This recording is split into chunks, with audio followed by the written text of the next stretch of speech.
get the part where you're saying my book is good on record.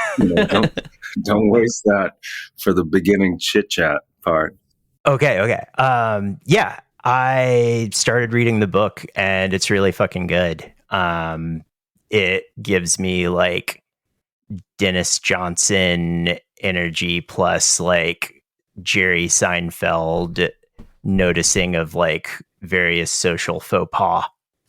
Well, I that's a very nice compliment. The Dennis Johnson part was a nice compliment. Oh, you don't like the Jerry Seinfeld thing? Are you like a Cheers guy because you live in Boston? I am a Cheers guy. There is well, I do say "What's the deal" a lot in the book, so maybe that's what we're seeing. No, but thank you. I appreciate you checking it out, and I've been meaning to check out yours, although I don't really, I'm not really familiar with the world, I mean, it's really just like a book about how if you're a hipster, you can do physical activity for mental health and general clarity. Does it really? Does it clear your mind like that? Is that because, like, I know, I'm like a sports guy, but I never got into golf, and like, my father-in-law is obsessed with it, and every time I see the dude, he's running off to the golf course, and I feel like there must be something in there that like really, digs into your brain and kind of makes you like, oh, I feel like golf dudes are like addicted to it in a way. Oh yeah, absolutely. Yeah, I've like ruined all my financial prospects in life just by playing golf, and I would not trade it for a thing. No, it's like it's a sport about like failing and fucking up a bunch. Mm-hmm. And then doing it in the middle of this very peaceful environment. So that like you've always got this like friction between you fucking up and like being bad at golf, but then being in this like state of perfect calm because of where you are. That creates like a yearning to go back and like match the way you're playing to the environment. See, I can see the appeal of that because I like to be fucking pissed off all the time. So I feel like you can be pissed off in nature. That sounds like a cool, like, yin and yang type of balancing, like I'm so mad at how bad my stroke is, but the trees and the grass are nice.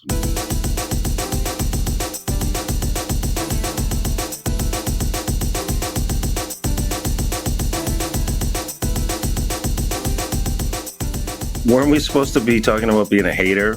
Is this exactly? Yes. Because I was going to say, and again, thank you, Drew, for checking out the book. It's called A Creature Wanting Form, book of short stories. Sorry, guys, you got to do it. You know how it is.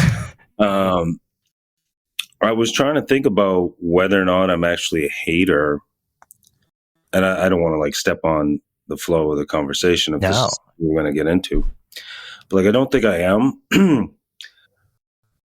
because I feel like being a hater, and I'd like to hear what your guys' definition of it is, but I feel like being a hater almost sort of implies that the person that you're hating on doesn't really deserve it, and you're kind of being petty about it, like you're hating a dude that, for non-ideologically sound reasons.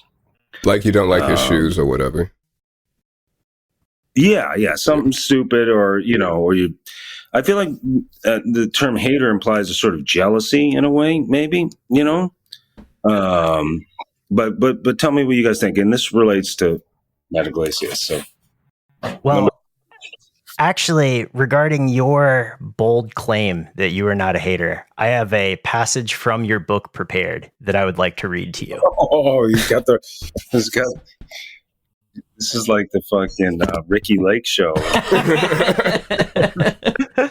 This, in a way, is Drew being a hater. Like, he let you say all that, and he was like, well, actually. And, No. I mean, I wanted to read this to you anyway, but because it was like a part I really loved, but this is also perfect. So this is just a single paragraph from your story, a really nice watercolor of an alligator. And the narrator, to set it up, is dating someone. Shit, now I forgot the name. Apollonia? Yeah. What's that? Apollonia, yeah. Okay, yeah, Apollonia. And you write, we'd been dating for 9 months, and my friends would still give me shit about her name sometimes, like it was somehow my fault. My roommate Brad asked, is it Greek or something? And I said, I don't know, I guess. Her parents were big Prince fans. And he said, which Prince? And I said, you don't have to be stupid all the time like that, man. A guy called Brad can't exactly be the name arbiter. So, why you gotta hate on Brad, the name? Well, do you want to answer? Someone want to bail me out here? I got nothing. I don't have any context. Yeah, it's like you said, man. Ricky Lake show, you know. Yeah. I don't know. I just love the idea of. I mean, sometimes when you're writing, the single worst part about writing fiction is coming up with names. You know, like the name Apollonia sounds like fake. That's not, I mean, you know, it is like, you know, related to Prince universe, but also even if you just call someone something fake, well, not fake sounding, but you know, standard. My name's pretty Luke. You know, that's nothing special. If you call a guy Luke in a story, I feel like it feels like you can tell that the person is not real. You know what I mean? It's just like impossible to come up with names. If you make it too quirky or original, it sounds made up.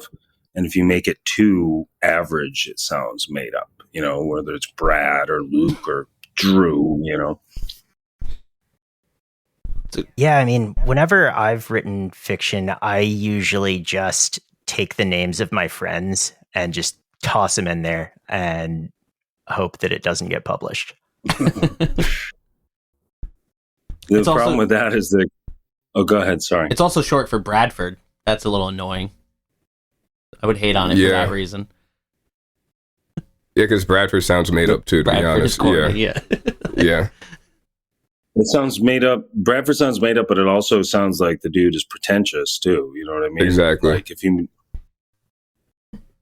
Yeah, and Brad's like Bradford. The name Bradford is short for Bradley Whitford, I think. And we all know that. Yes. He's a good actor. Speaking of hating dudes, that's the type of dude that I hate. These whatever. I don't want to jump off into that. He plays a very good fucking slime ball, you know, whether it's Get Out or Handmaid's Tale. That's what a dude named Bradley or Bradford is actually like to me. Bradley Whitford, is he worse with or without the beard? Because we're looking at photos of him right now, and yeah, it's... Does he have the beard in Handmaid's? Did you all watch Handmaid's Tale? Because I think he has the beard in that, and I'm not gonna lie, he looks good. He looks like yeah, he has a beard in this one. He's an evil piece of shit. But you know, you got to rock that gray beard when you can, you know. Oh yeah, I'm looking forward to mine. Wasn't there like a thing where like if Robin Williams had his gray beard on, he was going dramatic? Sounds right. Except in 1 hour photo, he was clean shaven and a fucking freak in that one. Shit was crazy. I think that's... I don't think I saw that one, but I know he was like... Was he a stalker or something? Yeah, he was developing people's photos, and then like... I didn't actually watch it, but we can just say he was jacking off. All right. I think he has maybe old enough for this, maybe a little young, but did you all ever have to drop your photos off at the fucking photo mart or whatever? You know, to like the mall. Yeah. You guys, they said that, yeah. Isn't that insane that you just handed over your photos to some dude and he was Unheard of. like 90% of those dudes were jacking off all day. No one would do that today. No young person would. Or maybe they are, but I just seriously doubt it. Like, here's all my photos. I think they would do that to like troll people and stuff. Like they just take the weirdest fucking photos they can think of, and the guy developing it is just like, what the hell is going on here? Yeah, but I mean, like, think about how hard that would backfire if you're like taking a photo of your balls to fuck with him, and he's like, "Aha! At last." Depends on what you mean by backfire, really. Yeah. Well, now it's like, no, it's funny that you said that. Like, people wouldn't do that now, like turn over their sensitive photos to some random dude. Instead, we just post them for 100,000 people to see. You know what I mean? But they're edited first before they get posted. Right, the selects. We're all old enough for Facebook. Remember, you would just go on Facebook, and if you went out on Friday, you would just post all the photos from Friday night. Oh yeah, like a 54 photo album without even looking. Yeah, you just be like, "Here's all the photos." Not a chance. No one would do that today. Like, untag me from this. It's like, why? Oh yeah. Delete these is what we're like. Yeah, I think I remember like 10 years ago or whatever having to like turn off the ability to tag me in a photo because that type of shit was going on, Yeah. It'd be like a picture of me like out at the show with like a PBR and I'd be like, oh, I'd be like, I want you take that down, man. look like dog shit. I mean, speaking of shows, this is a question that we were going to save for later, but since we're talking about shows, which scene, either due to its inherent characteristics, is the most hater or produces the most haters? I was going to say my instant first thought was metal. Because metal dudes are like hating dudes on like a type of level that is so petty and like and like I come from like my whole I've been kind of like emo dude since the 90s, and in hardcore as well, and it was always this tension between hardcore dudes and emo dudes in Boston. And, you won't be surprised to know who the tougher scene was and who were, people were scared of. But like metal and hardcore dudes, I think are some of the finest haters in the world. They got like, if shit like strays from the genre that they like even 10%, then it's fucked. I mean, I think hip hop probably has lots of haters as well too, but most of my experience is from like the hardcore punk emo type of shit. Do you remember when Metallica's fans revolted because they got haircuts? Total. That was that's the type of shit I'm talking about, like stuff that doesn't even matter. I think it's cool now. I think kids aren't like that anymore, really. And I mean, I'm not super in touch with the young scene anymore, but I feel like that those sorts of hard genre lines don't exist as much as they used to, like back in my day. Would you say that's right? Or? Yeah, I think so. I think it depends from genre to genre. Yeah, like you definitely have some genres influencing others, and there's more of like a mind meld going on or whatever, but there are some that are still like very much hard to kind of permeate. Yeah. And maybe it like also varies from city to city. Like, I don't know. I think that, so I live in Philly now, and like, the band Nothing, right? Yeah. I feel like they have been so huge for a certain type of guy in Philly, specifically a hardcore guy who's like seen some shit, but also isn't afraid to admit they have feelings. Right. That like there's like a pretty robust like group of people who like at least would play in a shoegaze band, if not actively have one. similar kind of thing with Death Heaven too, you know, like Mhm. in like metal, like real black metal dudes fucking hated them when they first came out. And like this is the same pattern that's always happened, you know, back in my day when like post hardcore started being a thing, you know, like real hardcore dudes. If you were like singing clean or whatever, you know, I mean, not that I would say the type of insults that they would say, but you can imagine, you know, what they are. Um, and then Death Heaven, like that, they sort of, that was them with black, you know, black stuff. And nothing too, although it's like a logical progression. I mean, you can't be in like the most aggressive band, you know, of all time, like into your 30s and 40s, you know, like I think it's cool that a lot of those bands start fucking around with melody and more textures and stuff, you know, like what are you going to play like 2-minute screaming songs with no melody for the rest of your life, you know? Some would say yes. Yeah, that's true. The haters. The haters. Yeah, The the haters. haters. Wait, before we get into other stuff, So- I want to talk about this hole real quick. Oh yeah. Yeah, because yeah, what is this about? All right. So I'm gonna send this to the show chat on the side, so Luke can be abreast of the big hole. So the biggest hole ever dug is called the Kola Super Deep Borehole, which was dug by the Soviet Union starting in 1970, just to see what would happen.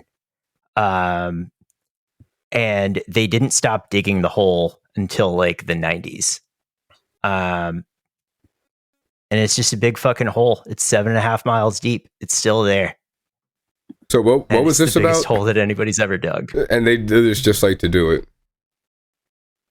Yeah, just like the same reason that Drake wanted to marry Nicki Minaj, just to say they fucking did it. I think we all can relate to the masculine urge to dig a hole. But I mean, it's Yeah, no, I mean, I support this. Yeah. Like, yeah. But it's disappointing they stopped. Am I right? Like, keep going. I mean, the digging of the hole survived the collapse of the Soviet Union. Like, we still have shovels. you do have to hand it to them.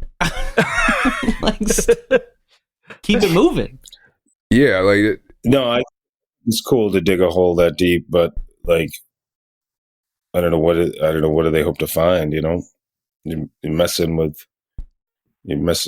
asking for trouble when you're digging down to the core of the earth, you know? I've seen enough movies to know nothing good comes from that. oh yeah, if you dig a hole and like accidentally hit hell, that's just yeah. Exactly. Also, like there's got to it be is some cool. shit that's. Oh, I'm sorry. Go ahead. No. I was just gonna say it's cool to dig a hole, like at the beach or whatever. You ever like go to the beach with your boys and you just start digging a hole and like what? It's like, what are you doing? It's like digging a hole, you know? Yes. Yeah. Yeah. Everybody gets Although, a bucket. Yeah. Apparently, yeah. Well, apparently, if you dig a hole and then get in it and they fill you up in the hole, which is obviously the next logical thing to do after the hole's dug at the beach, you can like get a heart attack and die or something. Like the sand is so tight on you. I did that once when I was probably like a teenager. They buried me up to my neck. My buddies were doing it to each other, and that was the day I learned that I was claustrophobic. So I don't. So, were you able to get out of your own volition, or did they have to dig you out? No, they had to dig me out. It was like we weren't trying to fuck with each other. It was just like, oh, it's funny, let's bury each other up to our heads, and then you realize pretty quickly that that's not it's not fun after all. So, anyways, I've been in therapy for 30 years. I'm sorry that all this talk of like digging the biggest hole ever dug is bringing that up for Yeah, you. we didn't mean to. We can unpack Yeah. it. Sorry about the PTSD and all. Yeah. That's all right. I feel bad because I don't know you. We keep saying the biggest hole ever, and I don't know you guys well enough to take it in that direction. Oh, if It's fine, Slava was Slava's not here, here. it would have been over the top It'd already be already. there. Yeah. But yeah, I'm like reading this book right now called Underground by a guy named Will, who's like a New Yorker writer. And it's just about like exploring underneath cities and like exploring caves and like humanity's urge to do that. But at the same time, the challenge of it, like if you go down like a mile in the earth, you will just become claustrophobic and start having a panic attack most of the time. Really? Yeah. Because there's no light, you can't like find your bearings. And that feeling of like displacement causes people to like freak out. Yeah. Well, no, you just like close your eyes for like 30 seconds and then open them, and then they're adjusted to your surroundings. There you go. That's Well, fair. I'm not dying to go miles down in the earth. I don't really love being like on top of a skyscraper either, or in a plane for that matter. It feels unnatural, Yeah. But underground, I do think that shit is super cool, especially when they like find like old subway tunnels and stuff that have been closed off and that sort of thing. Like that's really cool to me. Not that I want to be involved in it, Yeah, it's like the really big Apparently hole. Like, I love the idea of digging it. I'm not getting in. Has anybody been in it? Yeah. I don't think so. I think they like were sending scientific shit down there, but I don't think that like, although it'd be kind of cool if somebody like built an elevator and there was like a cave house inside the big hole. This is like the next Mr. Beast video. Oh yeah. I'll give He somebody finally let that guy out. or out the grocery store. Yeah. We watched the video. He made it like 50 days, 45 days. And how much was he making per day? 10 grand. Yeah, hang out in the giant hole, like get to the bottom for 20 grand, get back up for 50. I wouldn't go to the bottom of that giant hole. It's like the subway submarine dudes from earlier in the year. Remember that shit? Mm-hmm. Oh my God. I wouldn't do that. I wouldn't do any of that shit. I'm not going in the giant Russian hole either.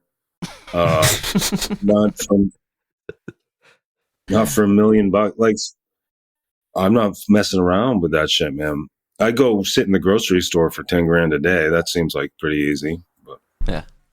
I think Mr. Beast realized it was so easy. It was too easy. And he eventually stopped paying the power bill on the grocery store to try to like ice him out. That's a good guy to hate on, I think, Mr. Beast. He just keeps on doing like the Stanford prison experiment or like Saw games with people. Yeah. And everybody's like, oh, he's doing something nice, but there's something real nefarious about this, I agree. I don't really pay attention to it, but I just see like the headlines on Twitter and shit. Sorry, I'm going outside for a minute if that's okay. No, that's great. Ambient noise. But yeah, I think it's fucking weird. But like every time you say something like that on Twitter, there's like dudes like defending it, but like normal dudes, like people you think wouldn't be that stupid. You know what I mean? Yeah. It's like, it's kind of cool what he's doing, So you're not making people not blind, and it's like, yeah, but I'm also not like making money off making people not blind. Like this is getting weird, guys. Yeah. I mean, I think the most charitable way of viewing Mr. Beast is just like there is a category of shit on basic cable that is super popular that's like Naked and Afraid, fucking remodeling shows, like that show where they would Mythbusters, and shit like that. And so it's not necessarily surprising that a YouTuber would start making shit like that and have it optimized for the algorithm in a way that is like super off-putting because it's not optimized for human enjoyment. He reminds me of a politician. Like, he'll eventually just get a team behind him, or some like he's a perfect sponge to just do whatever people tell him to do with the amount of people that he already has as followers. Like, He does have a team behind him. They're called the Charlotte Hornets. And yeah. Wait, what's his Oh yeah, connection to them? He's like the team sponsor for this year. Or like, yeah, he's like one of the, he's on the jersey. Him and like his chocolate bars or something.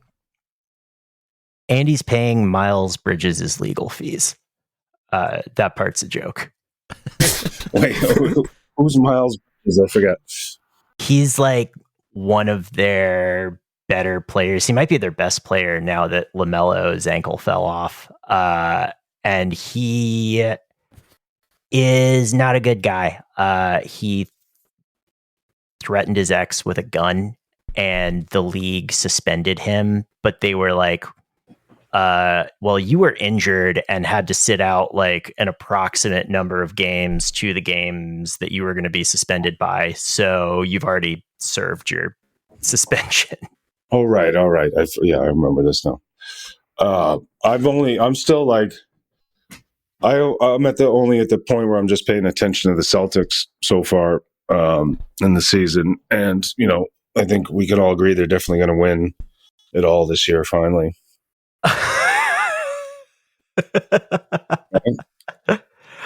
I respectfully disagree. Dude, the Sixers almost beat you guys with Patrick Beverley playing the role of Tyrese Maxey. I know, and we lost the fucking tournament last night. Yes.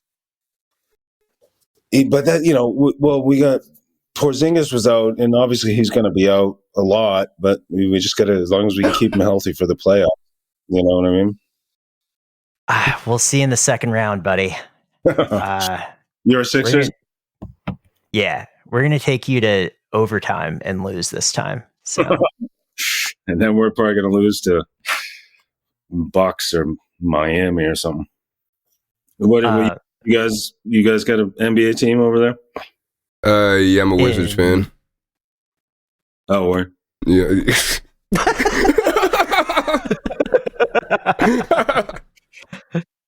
I don't know anything about basketball, but that was rough. yeah. It's like, where to start? You know what's funny? Like Sunday, a couple days ago, I don't have any like the Celtics and 76ers. We have a rivalry going back, ever since I paid attention to basketball when I was a kid. But other than that, like Philly and Boston really don't have any. We're not really natural enemies in sports, that much. Like the Patriots beat the Eagles in the Super Bowl, in like 2005 or whatever, and that was the only time they ever played in the Super Bowl, as I recall. So there's not really any sort of animosity for Philly teams on my side. But the other day, I can't believe you didn't pick up on me pretending that Eagles Super Bowl win didn't exist. But wait, I'm not that big an NFL fan. All right. Well, the Eagles beat the Patriots. Yes. Okay. I was about to say, like, wait, didn't they beat them another time? But okay. I can't even. I'm fucking up even being a hater here. I'm trying to talk shit.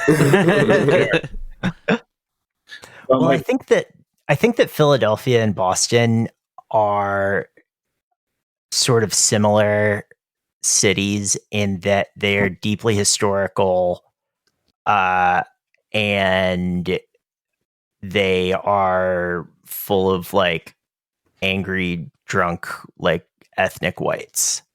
Right, which is what I am basically. My sip of my scotch here. But the point is, Boston and Philly are very similar, and I love Philly. and again, don't hate. It's not like New York. Like I hate New York teams, like irrationally,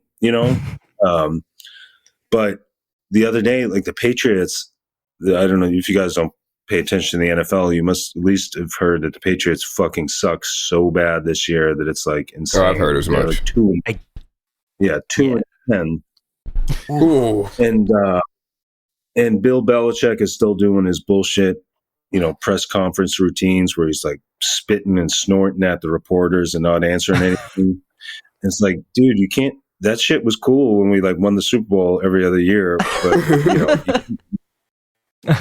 can't do that when you're 10.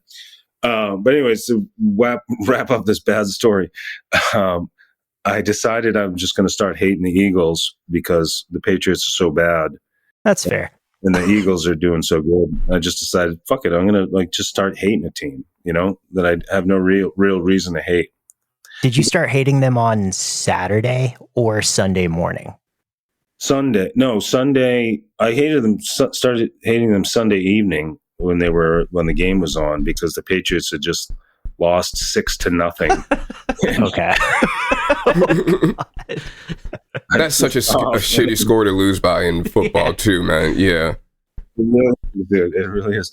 And the thing was, I started talking a little shit on Twitter, and then I have a lot of Philly people who follow me, and they were like trying to like fight back, and I was like, I couldn't even go through with it. It was like, I'm just mad, man. I don't really need it. That's what you were saying early about hating being a little petty. Maybe. Right. Like, but you have to, like, sports dudes hate. Got it. Like, sports dudes are some of the worst dudes on Twitter. Like, I feel like they go under the radar.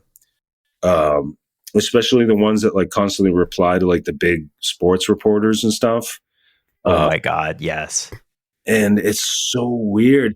But like one thing I wrote about this a while ago is like, how people were like always trying to understand the Trump voters and shit like that, like who are these people or whatever, what do they think? I know these people because I've listened to sports talk radio for my entire life. Yeah. And that's Trump voter is the dude who's sitting on hold on his fucking landline for 2 hours waiting to call in to say, fucking, Tom Brady's the greatest of all time. Those are the people who vote for Trump. I don't know. That's funny. Yeah. No, it's true though. If you've ever, the Venn diagram between Trump voters and guys who have called in to the Mad Dog. It's just a circle. Exactly. So what happened to civility in politics, Luke? Why can't we all just get along? Oh man, I don't know. I'm like madder than ever been, and I kind of don't want to get into it, but obviously with the fucking massacre that's going on and shit, it's like I'm madder than I've ever been in my life right now. They just, I don't know, do we want to talk about Israel and Palestine and all that shit, or should we? Yeah. There's a question on the list. What's that? Yeah, this episode's about this kind of stuff, man. It's politics, yeah. Yeah. You see that the House just passed a resolution today that said anti-Zionism is the same thing as anti-Semitism. And yes. So we're just changing definitions of words now, pretty much. And like, so like 90 Democrats or something voted present, 14 voted against, and you can probably guess most of the ones that voted against, the halfway decent. So that's 104 anti-Semites. Yeah, exactly. But Trey is right. They're changing the definition of a word. Yep. And meanwhile, like basically everything I know about this situation comes from my leftist, Jewish anti-Zionist friends and media colleagues, and there's such a rich tradition of that, like, Jewish anti-Zionists in the country. Yeah. And they're constantly spitting in their faces and calling them anti-Semites and not real Jews. And sorry, we just took a real hard turn in this podcast from no Patriots to, I I don't know. I'm real fucked up about it, man. I'm looking at this shit every day. I mean, I've seen like more dead kids, bombed kids in my life every day than I ever have before. You know, like we didn't have, you know, with Iraq and Afghanistan, we were killing tons of innocent people, but they didn't have phones. They, you know, back then as much, and we weren't looking at it every day. And I don't know. I'm, you know, I fucking like cried like pretty much at least once a day for the past couple months. You know. I mean, it's horrifying, and like, I think that like something like the house thing, that's just something that is like almost like spitting on those people's graves. Mm. Yeah. Just like completely invalidating the perspective of anyone who's like saying, hey, maybe this is fucked up, or like maybe we should mourn these people, acknowledge their humanity. Mm-hmm. Mm-hmm. And I think like that's the thing that's like been pissing me off so much too, is like just the gleefulness of it all from the other side. Mm-hmm. Yeah, it's just like I'll come up with words in a minute, but like yeah. Though here's what I'm saying. Like, obviously, you know, October 7th was a lot of civilians were killed. That's horrible, no doubt. But like, how many civilians do you have to kill to make it better? You know, like you've done it like, you know, tenfold at least by now, you know? So, I don't know, man. Yeah, the cognitive dissonance behind it is really fascinating because even when it first started back around October 7th, 8th, whatever, 9th, people were like trying to say it's not a genocide, it's not a genocide. Okay, it is. Now we're here and you're talking about the numbers. It's like, it is a genocide. Like you have the limit is you need to kill all of them. Like that's where we're at. So what are there still people pretending like it's not a genocide? Like it's weirdly disconnected from the reality. So if there's 100,000 of them and you're at 900, 99,000 or whatever, and there's only 1,000 left, like what? Yeah, it's insane. Like I don't know. And meanwhile, we see what the Israeli leaders are saying. They're all saying, yep, it's a genocide. We're forcing them all out. We want them all out of there. There's, and, Biden and Anthony Blinken, fucking State Department, everyone in the U.S. is saying there are no, we're not drawing any lines. There's no red lines. Meanwhile, sending them billions more in bombs. But then meanwhile, doing this like shitty little thing where it's like, okay, here's 10 billion more in bombs, but would you please try a little harder not to kill civilians? Just to like cover their ass. It really is. I'm not naive. I know that there's always this type of shit has always gone on in a war. It's just, traditionally throughout history, it's happened in the newspapers and shit. It's like in a slower way, Mm. And it's not like this is the first war with social media or anything either, but I feel like this is like an accelerated version. And this is like a next level experience of all this, even like for whatever reason, I don't know, meanwhile, Russia and Ukraine is still going on. I feel like I don't see any of that. I don't see any footage of that. I don't know why. And we're cutting them off. We're cutting Ukraine off. Because the Republicans don't want, they don't want to fund it. I don't know, man. I don't know. The Celtics, though. I think a lot of things in life are precedented, but the mixture of Twitter, TikTok, Instagram with a war like this is unprecedented. There is nothing there's no point of reference to point back to. So it feels insane because you're watching it in real time. Like, and you're watching it like with people on the ground who are so fucking savvy with their phones too. It's like, what is it, like half of Gaza's population is children? It's like these are like Gen Zers who know how to use these platforms to like the best of their capacity. Right. Oh, is that the police coming to arrest us? Yeah, that's my CIA agent right now. I mean, yeah, and like in Philly, there's a restaurateur who owns like he has a stake in like many of the like trendy restaurants here, and he is a Zionist. And after October 7th, he was like, "All right, guys, on this day, I'm going to donate all of my proceeds to this relief organization."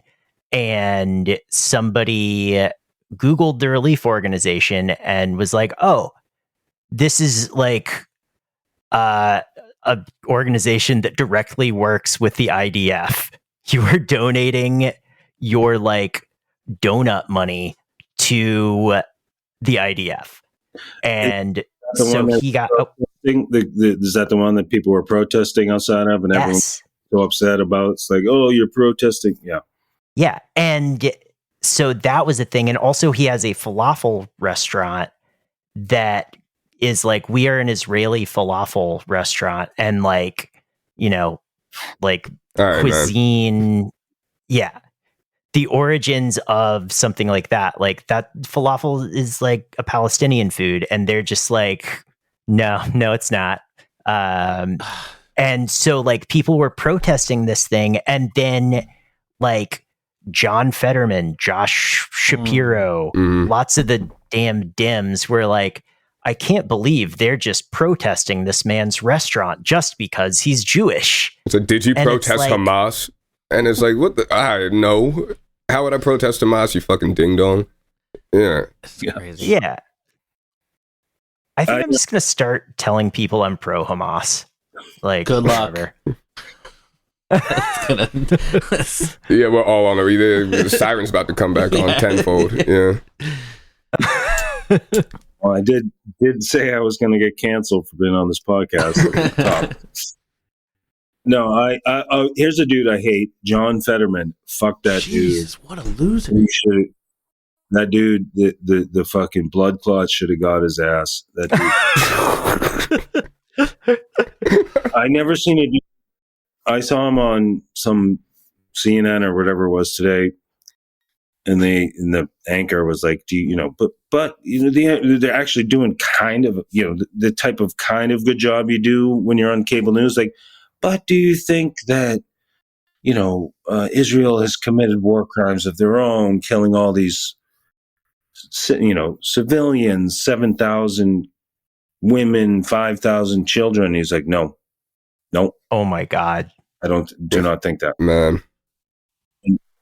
Dude, this dude. There was like a video I saw a couple weeks ago. There was like people, not that it matters, but people care about the shit, but like American veterans were outside protesting his office, being like, stop this shit. And he's walking to his car, this big fucking oaf, this fucking dumb. And then holds up the tiniest little Israel flag you've ever seen. And it's like, dude, come on, man. And it's like this fucking guy. I don't know. So maybe I'm going to work my hatred of Fetterman into my newfound hatred of the Eagles and become like a whole fucking hater for Pennsylvania. I mean, do you want some more ammo for hating the Eagles? Sure. Please. Okay. So the Eagles coach, Nick Sirianni, incredible guy, incredibly hateable guy. He's like 40 or something, and he gives motivational speeches before the games. Yeah. And they are full, like a representative one is like, listen guys, I was a high school basketball player and somebody had to take the game-winning shot and I stepped up. They passed me the ball and I took the game-winning shot and I fucking made it. So let's go out there and win at football. And there's like a profile of him in the Philly Inquirer, and they look it up and it just like wasn't true. And he was like, yeah, whatever. So he'll be running as well. He'll be running for office soon as well. Yeah. And also every game he coaches in, he always he wears like a different Eagles hat, like a beanie, a visor, a ball cap, whatever. And it always has a little Italian flag on the side. Come on, man. Oh, and wasn't there a dude the other night, some real fucking big Goomba dude, like a security guy, like a real Philly Italian type of dude who got in a fight with a player? Did you see that? Yes. Tell me more about this. I only saw kind of the highlights, but one of the players on the other team kind of got shoved off the sideline, and he bumped into this head of security for the Eagles, this fat fucking Italian white dude, and he started doing the fake tough guy thing, and the player got ejected, and the dude got ejected too. But oh shit.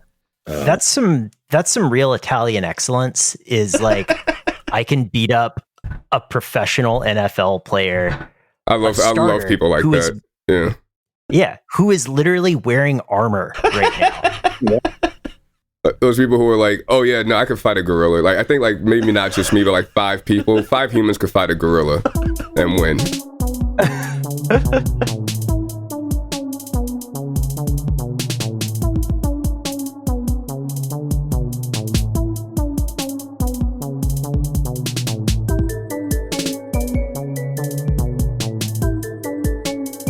Did you ever watch those? They were Fox, the network Fox specials called Man versus Beast. And it would be Kobayashi versus a bear in a hot dog eating contest, or Usain Bolt versus a zebra in a sprint. Oh, no. Wait, no, didn't they do the Kobayashi versus bear in real life? Yeah. They were in the ring together. Oh, I thought you were talking about that Greatest Warrior show would be a ninja versus a Russian Secret Service agent. Yeah, no, this was things that actually happened. Yeah. Yeah. Okay. Yeah. That's incredible. This one did not age well. This one didn't age well, but they had a team of little people trying to pull an airplane faster than an elephant could pull an airplane. Oh, geez. Yeah. Yeah.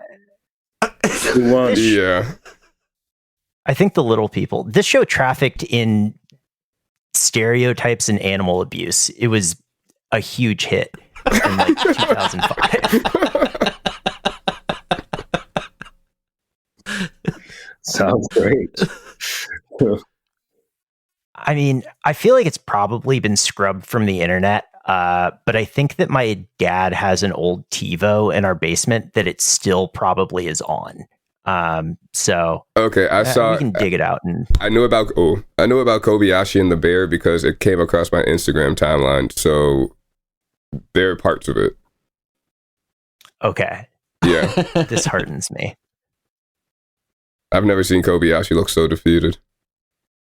He still had he still had a dozen and a half left, and this bear was on the last 2, and the bear even just takes a little break. And then just yeah. The bear beat his ass. Yeah, the bear dogged his shit, man.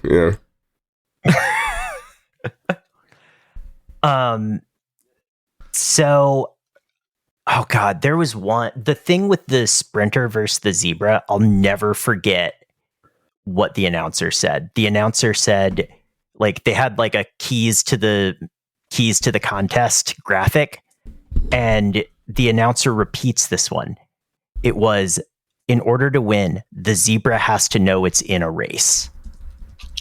That's philosophical shit. Yeah. Yeah. Did they interview the zebra afterwards? Yeah, dude. The zebra was actually fucking real quiet. A Triple Crown winner from my young adolescence. They had just painted it. It was crazy. Did they ask the zebra if it condemns Hamas? Yeah. And the zebra was listen, I'm going to need an impartial UN report before I know whether to condemn Hamas or not. What, fucking Steph Curry talking about Hong Kong? Yeah, right. Oh, you mean Harden? No, Wait. Steph Curry was the one who was like, well, back when all that was happening, he was like, I haven't read up enough about this yet, so I don't want to give an answer. And yeah. I mean, I sometimes feel for these dudes, though, who don't pay attention to this shit. I mean, not that I'm letting them off the hook, but it's like, what was that old, not that I'm a big fan of Chappelle these days, but that old bit about, let's get Ja Rule up here and see what he has to say. But, Oh, where's Ja? Where's Ja? Yeah. But they do shit like that on Fox News. Like, they invite just the dumbest motherfuckers to come on, like, and get their opinions. And probably more networks than Fox News. I don't like watch Enos any Freedom. of them. Who? Freedom. oh, gee. Speaking of selfish. Talk about hating. Yeah, but Ja Rule is great, Fox by the News- way. If that came across as hatred of Ja Rule, I want to retract that. Because in a show of haters, y'all I'm love not Ja hating Rule. on Ja Rule. well, Freedom Cantor can get fucked, though. That dude sucks. I'll stake a claim as a hater for that dude. I mean, so I guess like to get back to your book, like there are, I haven't read the whole thing, but of the thing that I've read, like, you are known as someone who writes about politics, but like the stories in your book are not like in your face political or anything. It's more like these are just people living their lives and they have these like moments of connection or experience, or I guess these experiences that lead them to sort of like abstract or like vague thoughts of like politics or connection. Such as like, the guy in the story with the hating on Brad, he's like giving blood and then he starts thinking about like, what's my blood worth versus the blood of an Iraqis. Yeah. And do you kind of feel like that's how most people experience politics? Like most people who aren't online or, whatever. I think like, I don't know. Like I'm obviously, I think you guys probably too. I'm like super, and it's gotten a little less lately, obviously, super Twitter addled brain, Mm-hmm. and like the idea of the book was to try to capture in a way what it's like to live now when you're looking at your phone, 5 times an hour or whatever. So you're just going around living your normal life and something nice is happening. You're out to dinner with your girl or whatever, you're at your family's house, it's Christmas, whatever. And then you look at your phone, it's like, oh, there's some dead babies, or like there's a mass shooting, or, here's Donald Trump saying he's going to put everyone in a fucking camp or whatever. And like, I'm trying to capture the brain space that puts us all in, like when you look at your Twitter. So like, when I look at my phone, there's the basketball highlights. There's the worst thing I've ever seen in my life 5 seconds later. And I feel like that really has changed all of our brains in a way that, like, people have written about it, but it's like changed the way that most people lived, So that's kind of like the type of thing I was trying to capture, like how you're just walking through the world, experiencing normal life. And then you look at your phone and there's like, oh, there was a fucking, 10 billion tons of fucking bombs dropped, or like a giant oil spill or whatever. So I know I kind of like envy the person that isn't like that. Like, I assume you guys are like that. But like, Absolutely. I envy. Yeah. I envy, like, it's not new like this year or anything, but it's new within our, lives, 15, 20 years, whatever it's been.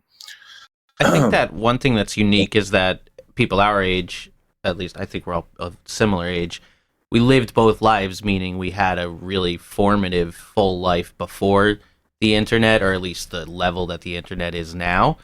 So it might, hopefully, I think it does keep us a little bit healthier. So, like, it's not completely foreign to us, the non-constant bad. So it should be, I guess, in a dark way, very interesting in a few years for people, you know. Yeah, man, I feel for like, I don't have any kids, but I have like tons of, you know, as a Irish Catholic from Massachusetts, I have 1,000 nieces and nephews, you know, and I feel bad for them. Like, it's not like I'm not trying to be like back in our day it was better type of dude, you know. Like my one overarching philosophy of life is to not become the back in the day dude, you know, especially when it comes to music and that's, you know, that sort of shit. But yeah, it's going to be fascinating to see how fucked up these kids are. And, you know, again, I don't want to be like a Republican trying to outlaw TikTok, but like, I feel like that shit, I'm not really on it. My wife is, and she's like, looks at that shit for real. Like, in a way, I don't know if it's worse than the way I look at Twitter, like more addicted. But I feel like it is for kids. It's got to be, you know? It's just like, I mean, kids, adults too, man. Yeah. So I have friends that used to be like, the ones I would send like Twitter and Instagram links and stuff. Like now they send me TikToks. Yeah. Oh boy. Yeah. And it's, in a way, it's kind of, I don't know, it's kind of cool because I feel like a lot of kids are getting shit that's not just like CNN, New York Times, Washington Post type of shit. But it's also, meanwhile, it's just like some fucking guy who's, you know, half-assing it. He's kind of bullshitting his way through the news, and like the kids are reading it, and it's like they trust him because he looks good on a camera or she looks good on a camera. You know, it's not. Again, I'm not saying it's as bad. I'm not, you know, trying to sound the alarm or whatever, but it is kind of fascinating to see how their brains are going to be fucked a little differently than ours. Yeah, I mean, Nersey we have had one Zoomer on, and it is Mono from the blog Nobels, and he was describing the way that like a lot of, like he used the example of the rapper Yeet, and he was saying that like the way that like Yeet fans quote gather lore is through like TikTok accounts that give 65% accurate information. Yeah.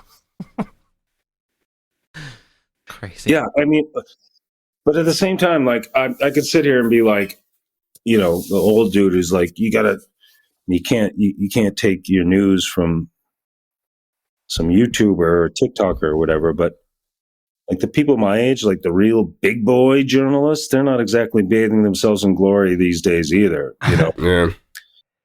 Especially when it comes to what we were talking about earlier with Israel and that's shit like that. You know. And you like, speaking of that, like did you invent the term Fox News brain? Like the first time I ever heard of this concept was from a piece that you wrote. I don't remember if I invented the term. I think I called it like Fox News brain cancer or something like that. But certainly was that piece of mine was like pretty early on in trying to describe that sort of effect. It was even, I think it was before even Trump when I wrote that piece. Oh. And I think it may have been. Oh. And like, I mean, I feel like that piece, I bring it up because it was, you know, I think a very important contribution to sort of like modern media studies because it was identifying sort of this very direct thing that people could see but didn't really like have validation for. Right. In terms of the way that like media was like fucking with people they love.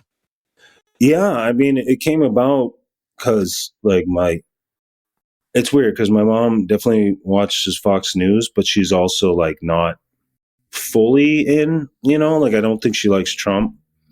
So I don't know what the fuck she's watching Fox for. But just the real shit, man. Yeah. But it's weird because I mean, and this is kind of like a, you know, probably more of a white, you know, family thing, but you'll have these people who are like, I've never heard you say anything racist in your life, but like, what are you getting? What are you watching? You're watching this most racist shit I've ever seen in my life every night. So I know it must be fucking with your brain, and you must be getting like little hits of like microdosing racism. You know what I mean? And like, it's fucked up. And, you know, obviously it's worse. I don't know. One of the things, like, you know, you can say it's like, oh, boo hoo hoo, my mom got racist off the TV. You know, it's obviously worse to be, you know, the subject of that, the horrible policies in this country.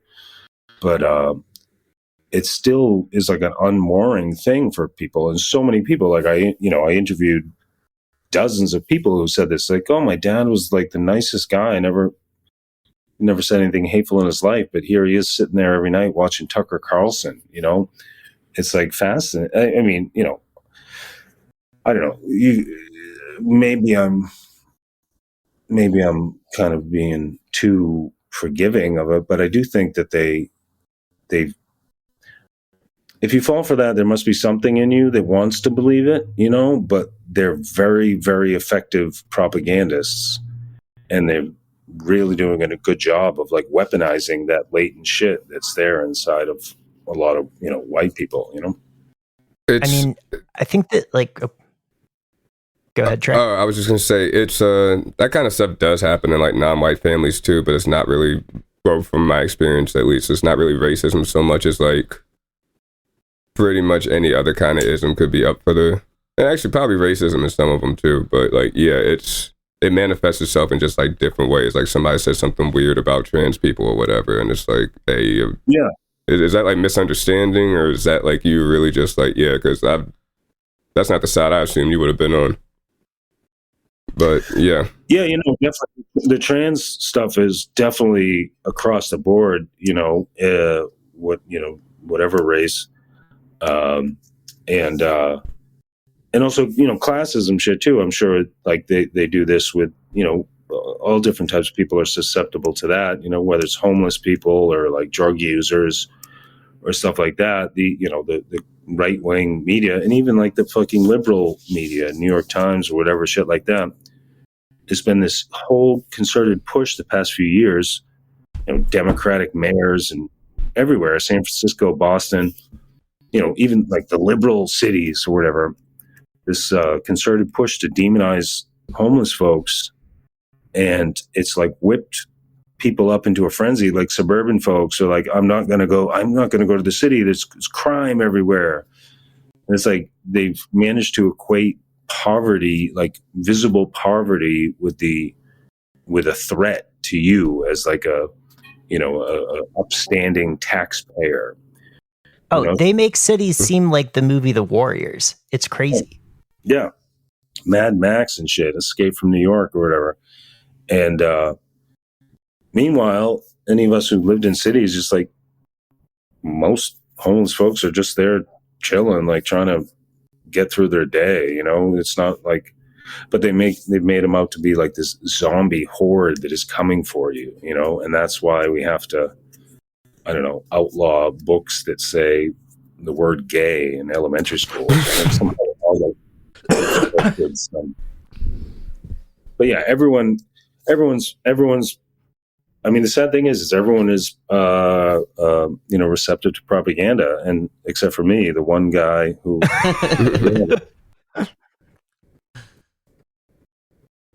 But you guys have like you all's family. You have family saying weird shit, whether it's about homeless people or trans people or shit like that. My family is all deep state. They're in the deep state, or they're worried about the deep state. They're in the deep state, dude. And by that, I mean, they like many of my family lives in the Maryland suburbs and is either like some sort of bureaucrat or the employee of a company that does government contracting. Oh, you weren't kidding. No, yeah. Oh, I thought you were kidding too. Yeah, I was wondering where this bit was going, but it's not one. Okay. Can you get my student loans canceled? Yeah, for sure.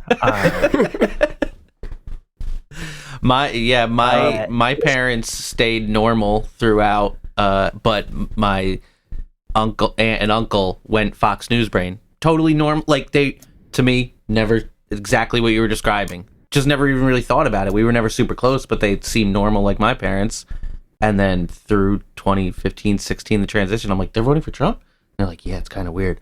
And I'm like, it's not kind of weird. It's fucked up and terrible. And like, as time went on, they just became more and more a fan of Trump. And it was just this psychotic thing where slowly but surely, myself and my sister were like, we don't want to hang out with them anymore. And they're like, yeah, we get that. And you don't have, so like they see them every once in a while, but we don't anymore. And it's just like, it was crazy. No, it is heartbreaking. Where'd you call me from? Upstate Poughkeepsie. Oh, sorry. Yeah. Upstate. Poughkeepsie, New York. So yeah, it was just so weird. And, I don't know. It's just a bizarre experience. And now it's been a while. I don't really ask about talk that much anymore. There were 3 cousins too. One was a woman who stayed totally neutral, so I don't even know her views on it. And then one of my cousins joined the military and became a Trump fan, and the other went kind of the other way. But sick. Yeah. Really weird.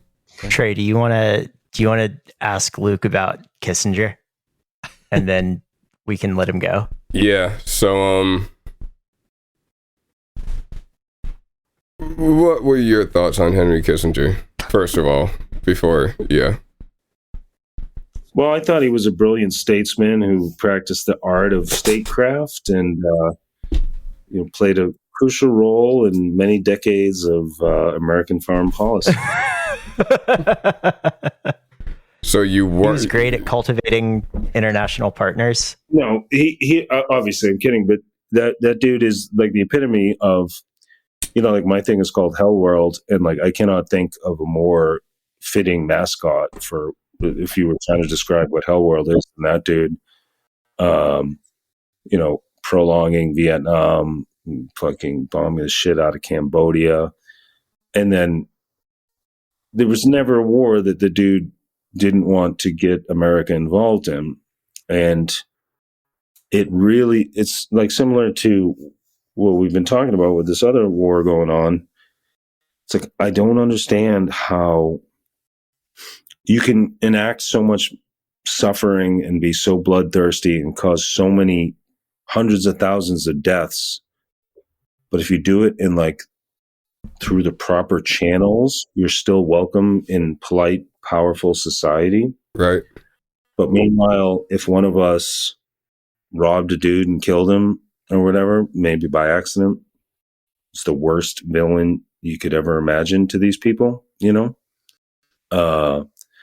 and that's basically like the whole thesis of my thing is like, I call it the Rube Goldberg machine of pain when I write about it. Mm-hmm.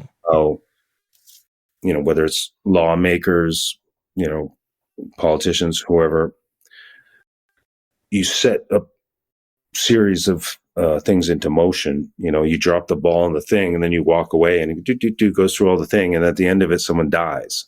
But you didn't really do it because you put the ball up at the top of the thing and it went through all these different fucking levers and, all that. And like, I think about that a lot when we're protesting politicians and restaurants and stuff, how that happens sometimes. And it's the worst thing, oh, the decorum and this is so rude. And like they were just protesting Elizabeth Warren in Cambridge here. She was out to dinner, for her support of the Israel genocide. She's like, I'm at dinner. This isn't the right place. And, framing these people who went in to disrupt her dinner as like the real bad guys here. Meanwhile, she's looking the other way while tens of thousands are being massacred. So I think Henry Kissinger is sort of the mascot for that sort of thing. You can be a bloodthirsty murderer. Like, these people are serial killers, dude.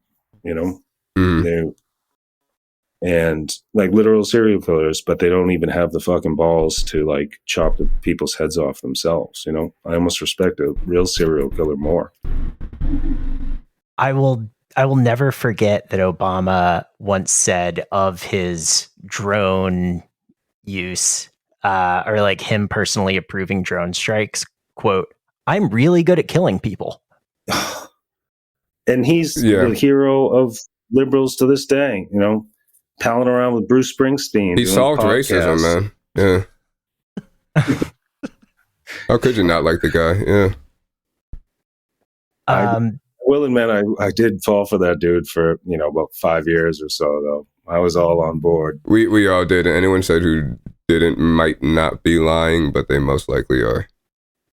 Yeah. Obama mania was something else.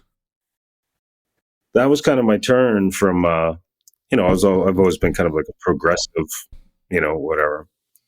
But that was probably, you know, my turn into the running to the left, you know. Yeah. You turn into impropriety, political radicalism, right? Antifa style violence, and ruining politicians' dinners. Yeah. I love to burn down the cities that have all been burned down the past couple of years. Yep. And the cops have all been defunded, so they can't really do anything anymore. We pulled that one off. All the cops are defunded, so that was me, my people. Yep. Just an army of like post-hardcore / emo guys in Deftones hoodies. Exactly. That zip all the way up like a Bape hoodie, running amok in the streets. That's right.